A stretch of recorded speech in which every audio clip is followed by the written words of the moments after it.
Hi, this is Catherine. This is Taking Tea with Catherine. This is Defender tea because I could always use some defensive tea.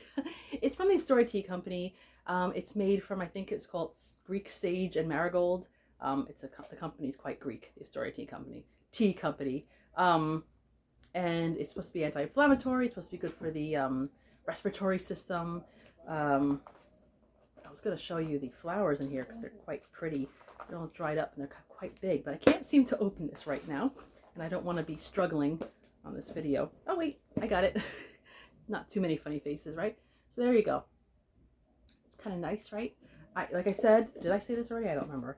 I added a tiny bit of honey because it just has that I'm very healthy taste. Like I'm beneficial, I'm good for you, but it's very herbal. You know what I mean? So just a little bit of sweetener. I don't normally do that for my teas anymore, but sometimes you gotta add something. Um, so I'm doing my wrap up for January. My main, excuse me, see why I need this tea?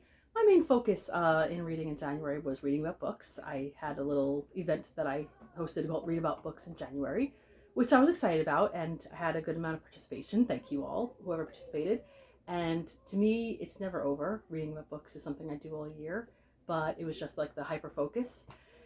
And the only thing I regret, I say regret, I'm not gonna lose sleep over this, but because some days I just wasn't feeling good, you know, being a little bit under the weather, as it were, not like that, I'm not sick enough to like miss work or to not be able to read ever, but just not feeling presentable enough to make a whole bunch of videos. So I didn't do as many videos about books that I wanted to do. Like I really wanted to do more, but I'm also like, I think it's okay. I did some, and I'll just continue it and make it more of a goal for next January to do more videos about books because I think I'm going to continue it next January. I don't like to see that far ahead, of course, but just assuming we're all here in January 2023, you know, stay tuned. Okay, so I have 4 books that I completed that were books about books. There were other ones, but I can read them another time. The first one was a novel, a rather new one that I got from the library. I think it's a young adult book, I believe. And it's called The Cat Who Saved Books by Sosuke Natsukawa. I said that okay. See the cat in the front coming out of a book. I thought was kind of cool. This is a story about a teenager named Rintaro who, had to remember that, who he was living with his, I think it was his grandfather. Now, see, it's been a month, so now I'm forgetting. Yes, I didn't actually forget. I just doubt myself. He lived with his grandfather who owned a bookshop, and Rintaro was a very big book person. He calls himself, and I hope I'm pronouncing this one all right, a hikikomori, which I don't know why they didn't translate that, because this was obviously translated from the Japanese. They kept that expression in. I had to look it up. It kind of has to do with being a loner, someone who spends a lot of time on their own. Not exactly a hermit, but something along those lines. And which I think is relatable to a lot of us introverts. But so he finds himself, his grandfather dies, and it's going to be a lot of changes. He doesn't want change. He wants to stay in the bookshop and be there, and but things change. But before anything can kick off, he gets a visit at the bookshop by he's visited by a cat. I think the cat's name is Tiger the Tabby, or some really funny little kitty cat name, But it's a talking cat, and much as I'm not that big on talking animals per se, I also have a book here that has a talking cat as well coming up, which is the Cheshire Cat, basically. So I mean, it happens, and it worked in this book because I don't mind if it's going to be a talking animal, let it be a cat, as long as it's not my cats. They're already too vocal. Well, at least Freddie is. But this cat, it calls it the cat who saved books, but it's mainly the cat who gets people to save books, I think. He takes Rintaro to like these 3 what they call labyrinths, basically quests, missions, whatever, to save books in different ways, like to save a person who's kind of just reading a bunch of books really fast and hoarding them, and someone who, I don't want to get into too many details to get too spoilery, but someone who's very into it. This is in the flap anyway, I think. Someone who's trying to very much abridge the books, and then someone who is like only selling super popular books and or publishing them, I think. And Rotaro has to kind of talk them out. Like there's no like major physical activity here. At least I don't think so. But I don't remember there being a lot of physical activity, you know, beyond walking and stuff. But mainly convincing these people to treat books the way they should be treated. Which I thought, you know, each one sort of represented what, you know, things that are going wrong with books nowadays, maybe in the past as well. So it was kind of symbolic and, you know, enjoyable enough. The stakes weren't intensely high. And there was another person here that becomes a part of the whole adventure as well. Um, uh, the lessons were mostly, you know, about love of books and appreciating books and why we love books, why we read, which of course anyone who loves to read about books will like that, I think. So generally it was a good story. Then there was like one last adventure that it was a little, I don't know, odd. Like it seemed very threatening, and then it was like, well, what was that really? What was the lesson? What was that person that they encountered? I didn't quite get the deal with that. It kind of was not my favorite bit of the book, so it didn't, I don't know, it just took away from my absolute enjoyment. Um, but I would say another lesson that became part of it, which I think is something that all of us who love to read could continue to remind ourselves. Now, you know, a lot of people say, oh, I'd rather go, you know, a lot of readers, a lot of introverts especially, but even extroverts who still but just love books more than anything will be like, I'd rather go to a bookshop, I'd rather read books than go to a party. And that's okay. And of course, the last couple of years, you know, we were very much encouraged to sort of not be as social, maybe, as we used to be, for good or ill. but but the lesson here is, yes, love books for the right reasons, appreciate, I mean, right reason sounds kind of gatekeepy, but I don't think that's what this book meant. But just, you know, the love of books is a good thing, but human relationships are important too. So I thought that, like I said, I don't want to tell you everything that happens and how it ends or whatever, but I thought it was a fun enough book. It had funny moments too, but it wasn't incredibly hilarious. I didn't find myself on the floor laughing or anything, but I think it's a book that I would recommend as far as a quick read. It has a cat, it has books, it has tea. There's plenty of tea drinking in this book. So yes, I'm glad I read this one. The next book I read about books was a reading memoir, which I always love.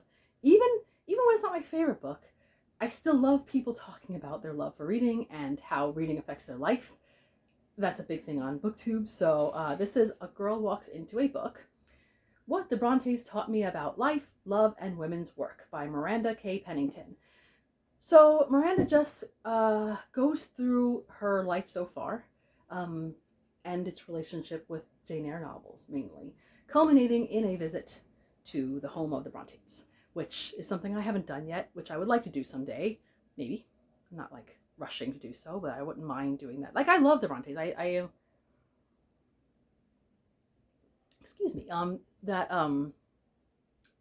much as I call myself, you know, very much more of a Jane Austen person, I very much love most of the Bronte novels, and I like learning about them. I loved reading that whole massive biography by Juliet Barker, and thankfully this writer too seems to have learned from that book and other ones as well. So it's not just about her and the Brontes, and of course the main one in here is Charlotte, but she does thankfully talk about Anne and Emily as well, and you know, does bring home the thing that everybody seems to be the one that they think is their idea, but it really ends up being the case that a lot of people who really get to read all these novels realize that Anne needs more love. So this, of course, comes through in this book as well. But her main book is Jane Eyre.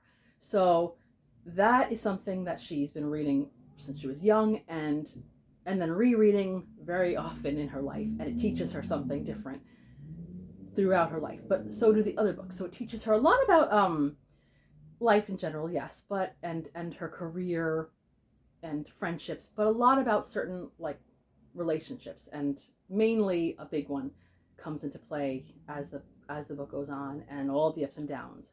And sometimes she learns to just go for it, for when she's at a certain part of the book, and sometimes she learns when to give things space. She makes mistakes, but obviously you can't use the Bronte novels as an entire guide for life, but this is just how she let it become a part of her life. And other books too, obviously, are she's a reader. So it's not like just them, but that is like her main favorite, and that is very much it's a very good tribute to the love of the Brontes. Interestingly enough to me is her absolute, I wouldn't say disgust, but a very obvious dislike of Branwell, the brother, um, which when you find out a little more about her own life and her own problems, you say, wow, in a way, there's a moment where you're like, wow, you're a little bit judgy in that way, especially considering things that you had to contend with. But I think that could be the reason when you are dealing with certain, I guess, weaknesses, problems. Sometimes you don't like to see that reflected back to you. So I wouldn't call this a must read, but you could read this and enjoy it, especially if you like the Brontes, and especially if you've read them, because you've got to remember that these books are always going to have a little bit of spoilery stuff in there. Um, I also liked how she talked about the adaptations too, because they are just like Jane Austen's adaptations and any other writers. They are an important part now of our lives. So I'm glad she dedicated a chapter to that as well. So so far, yes, I think the whole month, no books were like absolutely not good books. You know what I mean? These were all books that I can get behind and enjoy. I'm not going to talk about the one book that I read on the first day of the year because it was 84 Charing Cross Road. It was a book about books. It doesn't make sense to talk about it again because I never shut up about Helene Hanff. So I thought, okay, I read it. I mentioned it. I reread. So this was one of, wait, I guess two rereads? Thought I read more rereads, but I guess not. But that's fine because that's still a lot. In a month, considering I think I read 7 books, I completed 7 books, so 2 out of them being rereads is a pretty big percentage. If I read 2 rereads a month, that would be what, 24 in a year. That's still quite a lot, quite a fraction of quite a percentage, I should say, of the books that I. Let's not get into math. So I reread after 20 years Lost in a Good Book by Jasper Fforde. And right after that, I read The Book Smugglers by Anna James. These are both series of people who can go into books, novels mostly. And the main difference, I would say, is that Jasper Fforde mostly talks about books that adults read. You know what I mean? Grown-ups. Doesn't mean that kids can't read all these books, but and Anna James focused mostly on kids' books, and that's okay. That works. Both of those work. The difference also is that this isn't just about the books, but that's just a major part of the story. It's a little bit of science fiction, a little bit of fantasy. Jasper Ford's character Thursday Next is a detective, basically a literary detective who in an alternate England in the 80s, wherein certain wars that we know in our history never happened and certain ones went on and on forever, certain technologies never existed and certain ones are highly advanced, certain extinct species are brought back and now are part of the story. So there's a lot of differences, and of course, time travel is a thing. That's a major thing. But I think the major difference is, of course, we have book lovers in this world, but I think the Thursday Next world is just a lot more focused on books. Their society is a lot more book focused, and so that becomes a big part of the plot. Being a literary detective, I mean, being able to verify when certain books are real or not. The big theme here is a Shakespeare, long lost Shakespeare.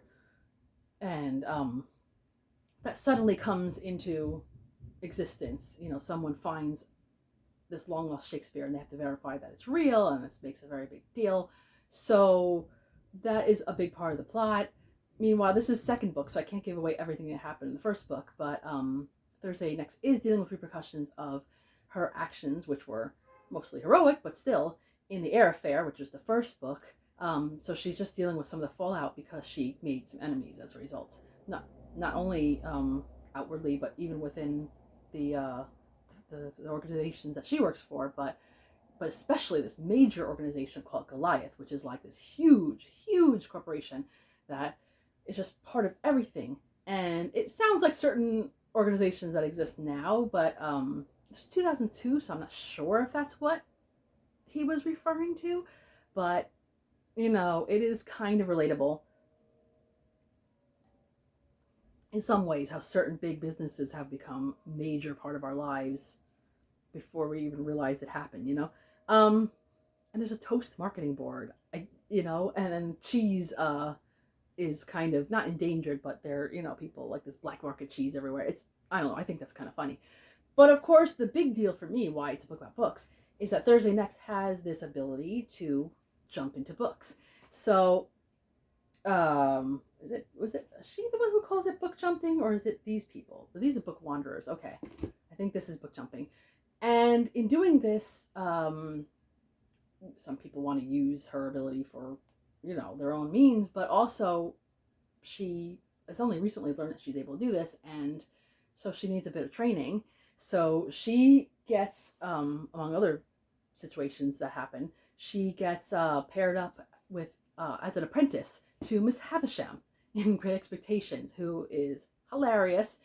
I forgot how hilarious she was because I hadn't read Great Expectations the first time I read this, so I didn't have that background. So I kind of really love that. I love it that I know her better, and yet seeing her in this context is even funnier. And of course, there are people who I had already known. Like there is a part where she's in Norland Park of Sense and Sensibility, and she gets to talk to certain characters. And there's at least one character that's really anxious about what readers think about them.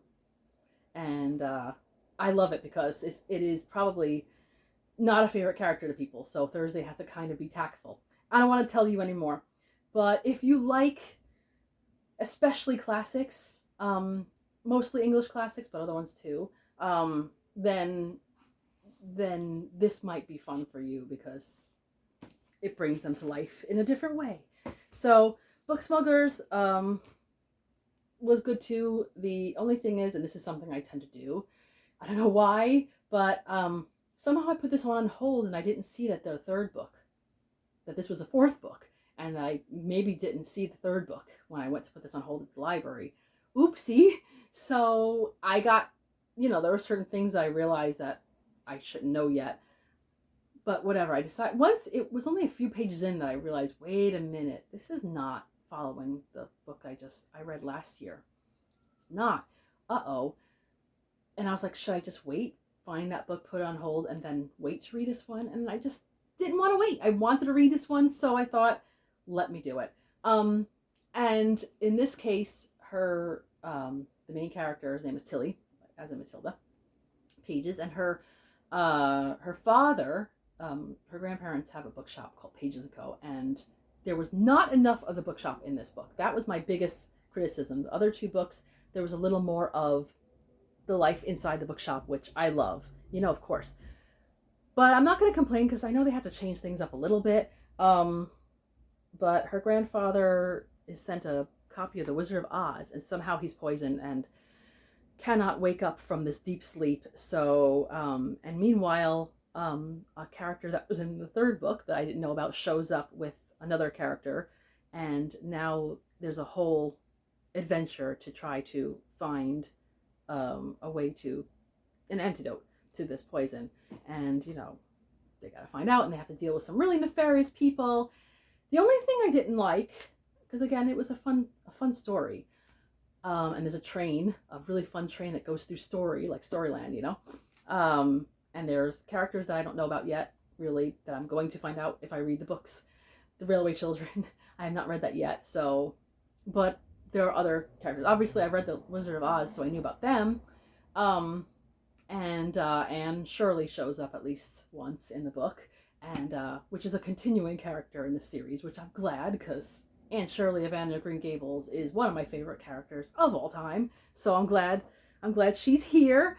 Yeah, but the thing that I didn't care for too much is that, like, once again, there's things that these kids, that people kept secret, and oh, that was really creepy. I just looked out the window and, like, I could see like a truck that someone was coming out of, but it just looked really weird from this angle. Anyway, it's a little scary at night. Okay, so okay, I'm getting distracted. Sorry about that. This is why I should know how to edit. But anyway, you gotta live with my little adventures too, right? Not just the book's adventures. But oh yeah, so I'm a little tired of the, oh, I wish my parents or my grandparents or my uncle or someone would have told me about this thing that I didn't know about, and now this is affecting our lives. Okay, I understand that, you know, moves the plot, but sometimes it's like, all right, can we just not always have secrets? I understand she's young, so she can't know everything, Tilly, but if it affects you, you might as well know about it. Like, if you had a person in your life that was menacing, that was a threat to you, right? But your parents didn't tell you, wouldn't that put you in danger? But anyway, that's not giving away any, I don't think, any spoilers. But I still thought it was a fun book, and I'm looking forward to the third book, going back again. All over the place. So those are my books about books that I read, although at least one of these books does talk about books a little bit too. And so yes. So my other reread was again, not a book about books, but it was something I had read over 20 years ago and did like a lot, and that was Rosamund Pilcher's Winter Solstice, which was funny because when I started, I was like, I don't remember anything about this except they end up in Scotland at some point. And then as I was reading the book, I kept saying, I bet this is going to happen next, and it would happen. I'm like, wow, I'm good at predicting. No, it's just there. It's in my memory. It's just needed to come forward by reading the book. So this is mainly, I'm not going to get into everybody who's in this book, but there are just a bunch of characters who are dealing with major changes in their life, different crossroads, ups and downs, and somehow they're all somehow related a little bit, or coincidentally know each other, or have met each other before, or have something in common, in which they all end up in this building, in this house in Scotland, in basically wintertime, around the holidays, and that's the story. It's cozy. It makes me just want to be cozy. And I thought it was good. Again, the second time, I still think it's a really good book. The only thing I don't care for, I don't remember if I thought this the first time or not, because like I said, it's been so long, I didn't really make a lot of notes about it when I read it the first time. Only thing I didn't like is, like, everybody is not everybody. There's a younger character in here that's not this way, but like everybody has like either broken up a marriage or cheated on a married person, or cheated with a married person, whatever. And I know people do that, and I'm not here to be like a moral judge right now, because this is not what this channel is about. But it was just like a lot of people, like everybody almost of the main characters. You know, there are side characters who are couples, you know, happy little couples, whatever. But it was just so much, so many people who have broken marriages. It was kind of sad. You know what I mean? It was like, oh, you know, it just felt a little bit like unstable for me. That was my only criticism. Again, it was still a very great story, and it had that slight feeling of the simplicity of life when technology was still around, but not quite as pervasive as it is now. Like, even though I know I use social media so much, but in a way, sometimes, every once in a while, because we're all people who get nostalgic and will post about this, like, on social media, but every once in a while, obviously I'm saying this on YouTube, every once in a while, there are moments where I say, I just kind of do miss those days when we weren't all just completely centered around our phones and we're a little more present for each other. But again, anyway, So I thought it was a fun, cozy, enjoyable read. There were sad bits, but it wasn't like, oh my goodness, like it was sad, but you were able to enjoy reading it. Like I said, a lot of it takes place in Scotland, but there's also parts that took place in Cornwall, which I loved, and London. So pretty great. Um, Last but definitely not least, this is part of the Kindred Spirits reading group that Kate House started, and this is Emily of Deep Valley by Mordhart Lovelace. This is my first book by this writer. I've never read her before. I've heard so much about the Betsy Tacy novels that I always said I should read them, and this is technically one of them because those characters from the Betsy Tacy novels do show up here at some point. But it focuses more on Emily Webster, who has just graduated high school, and pretty much all her friends and acquaintances and people she cares for are going to college. And now she's kind of left behind with her grandfather, who she loves, but, you know, now she's feeling kind of sad and lonely. And for a little while, she's a bit down and a little bit stuck in the past. And then she suddenly basically gets spurred on by something someone says to her. That I don't think was meant to be insulting or anything, but just kind of changed her thoughts a little bit. And immediately she starts doing things to improve her life. And then she comes into contact with people who help her in that way.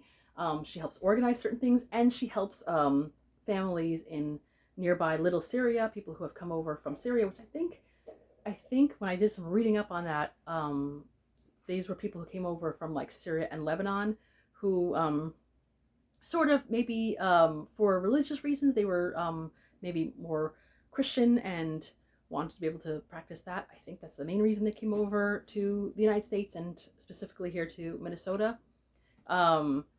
So they are, you know, immigrants and they're settling in and they feel mainly trying to adjust to this life. So she and her grandfather and other people start to take an interest in and help out this community, which I thought was really nice, you know, because it's not all about let me make my life better, but also let me help other people. And it was just like, I hate to use this word so much, but it is, I haven't used it that much, but it was heartwarming. Like it was just, it had a good lesson to it. And there was a lot of discussion about books too. Now I really want to read Robert Browning's poems and other books too, but and with the discussion of this book, the book Ivanhoe came up, but I've already read that. I wouldn't mind rereading it, but I want to start and read more of the Waverley novels than I have, obviously, by Sir Walter Scott. So at some point I will. But it was just another cozy book, but just so enjoyable. Emily is such a great character, and she's based on a real person, hardworking, but not dull in any way. There's a relationship that she's kind of stuck in, not really a relationship, but feelings for someone she's kind of stuck in that you almost think, oh, come on. But then you sort of realize is a bit relatable. Everybody has been through something like that in their life. And I just love the way she grows in her own way in the story and uses her own strengths and sort of understands that certain relationships are worth letting go of. Not that you have to just dump everybody in your life. But anyway, so I have chatted for a good long time now about my books in January, but it was a really enjoyable, I think, reading month. I wasn't sure how it was going to work out in the beginning when I wasn't feeling so good or whatever, but I think it turned out to be very well rounded, and I just loved it. So I hope you had a good January. Let me know if there were any of these books that you've read recently, or anything else that really was a highlight of your month. And until next time, this is Catherine at Taking Tea with Catherine. Have a lovely tea and book-filled day.